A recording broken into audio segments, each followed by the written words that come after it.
Si tu ne changes pas ta manière de penser, tu n'arriveras pas à entrer dans la prospérité financière. La différence entre le pauvre et le riche, c'est leur intelligence financière. Le problème du pauvre n'est pas le manque d'argent, mais son manque d'intelligence financière pour résoudre ses problèmes. Le pauvre fuit les problèmes d'argent, le riche cherche à résoudre ses problèmes d'argent. Hein?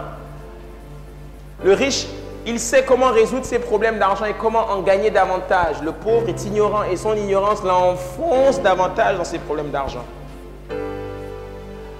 Le pauvre ne sait pas comment garder et protéger son argent. Le riche, lui, il sait le sécuriser.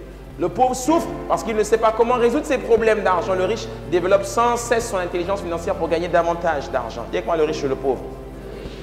Là encore, il y a quelqu'un qui pense que quand on parle de riche et de pauvre, on parle de celui qui a de l'argent sur son compte bancaire. Quand on dit riche et pauvre, on ne parle pas d'argent sur le compte bancaire. Rappelle-toi, les Macédoniens étaient pauvres, mais pourtant ils ont réussi à créer de la richesse. On parle d'une mentalité.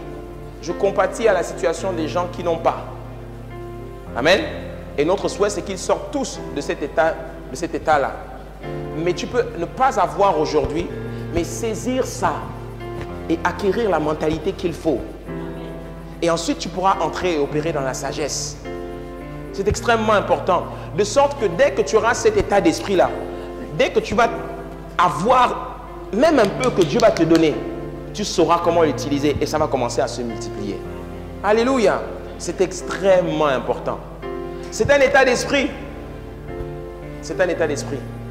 Et cet état d'esprit, il est réservé à ceux qui comprennent l'importance de respecter les 7 colonnes de la sagesse. Alléluia. Et c'est ce qu'on va voir la semaine prochaine. Est-ce que tu peux acclamer le Seigneur avec moi?